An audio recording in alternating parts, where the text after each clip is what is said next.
All right, let's talk about classical music. I know. You're probably picturing these super serious dudes in powdered wigs, right? Well, what if I told you one of them was basically the original troll? I'm talking about Joseph Haydn, a guy who was pranking people 250 years before the internet even existed. And his weapon? An entire orchestra. I'm being completely serious. Think about it. Has a piece of music ever actually played a joke on you?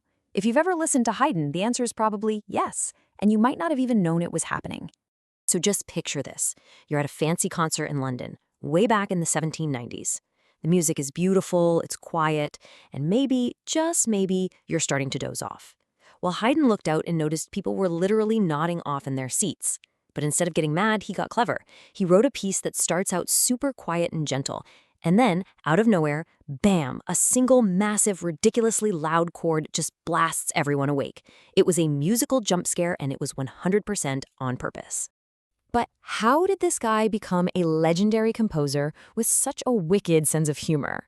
Well, every great player has to beat the tutorial level first, and for Haydn, it was a rough one.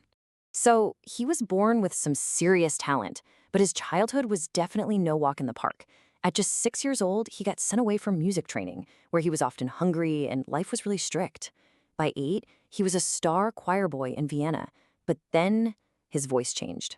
Puberty hit, and they just kicked him out onto the streets. At 17 years old, he was completely homeless.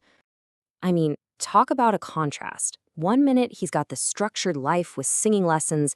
The next, he's playing violin on the street just for scraps and living in a freezing cold attic. But this is actually where he had to grind and level up all on his own, studying old music books and teaching himself how to compose. So after years of doing this, Haydn finally gets his big break. And it's like he was suddenly invited to a private server with unlimited resources. He basically unlocked creative mode for his entire career.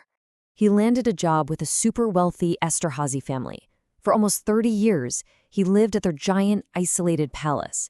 And he said it himself, being cut off from everything forced him to be original.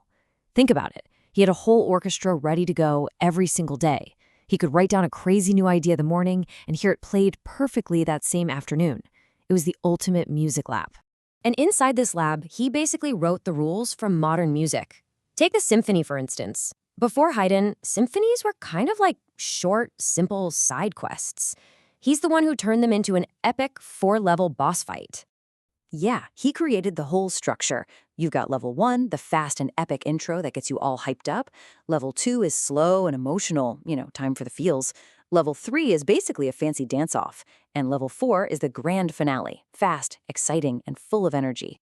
This became the formula that everyone, even Mozart and Beethoven, would use for years. And he did the same thing for the string quartet. Think of it like a 4-player co-op game. In the old days, the first violin was the main character, and everyone else was just a sidekick providing backup. Haydn totally changed the game. He gave every single instrument, both violins, the viola, and the cello, an equally important part to play. It wasn't a solo anymore. It was a conversation where everyone got to talk. Okay, so he literally wrote the rulebook. But what makes Haydn so cool is how he loved to break those rules just to mess with people. Let's look at some of his greatest musical trolls. We already talked about the Surprise Symphony, and it's just the perfect example of his humor. He sets up this pattern, a really quiet, gentle little melody, and just when you're totally relaxed, he shatters it in the loudest way possible. It's pure psychological trolling, and you know what? The audience absolutely loved it. But his trolling could also be used for good. This next story is just fantastic. The orchestra was stuck at the prince's summer palace way longer than they were supposed to be, and they were all getting really homesick. They missed their families, so they went to Haydn for help. So Haydn cooks up this brilliant, passive-aggressive plan. He writes a brand new symphony, the Farewell Symphony. During the very last part of the song, one by one, a musician would finish their part, blow out the candle on their music stand, and just walk off the stage. This happens over and over until there are only 2 violinists left. The message couldn't have been clearer. The prince totally got the hint, and the very next day, they all got to go home. So good. So yeah, Haydn wasn't just a prankster. He was one of the most important composers who ever lived. Let's check out his final high score. First of all, the amount of music he wrote is just insane. You want to guess how many symphonies? Over 100. That is just a mind-blowing amount of creativity for one person. And he wasn't doing it all alone. He was super connected. Mozart was one of his best friends. They used to hang out and play string quartets together. He even taught a young and very intense Beethoven. In fact, he was so kind and helpful to younger musicians that everyone started calling him Papa Haydn. And after all those years working for just one family, he finally took a victory lap. In his 60s, he went to London and became a huge celebrity. We're talking sold-out concerts, massive crowds, and he even got an honorary doctorate from Oxford University. He finally got the global fame he totally deserved. But even late in his life, he was still innovating. He wrote this massive piece for orchestra and a huge choir called The Creation. And in classic Haydn style, there's a huge surprise. At the moment the choir sings the words, "And there was light," the entire orchestra just explodes into this massive, brilliant, bright chord. It's honestly one of the most powerful moments in music history. So what's the big takeaway here? It's that Haydn pretty much wrote the instruction manual for classical music. He set the rules everyone else would follow. But maybe more importantly, he proved that great music doesn't have to be boring or stuffy.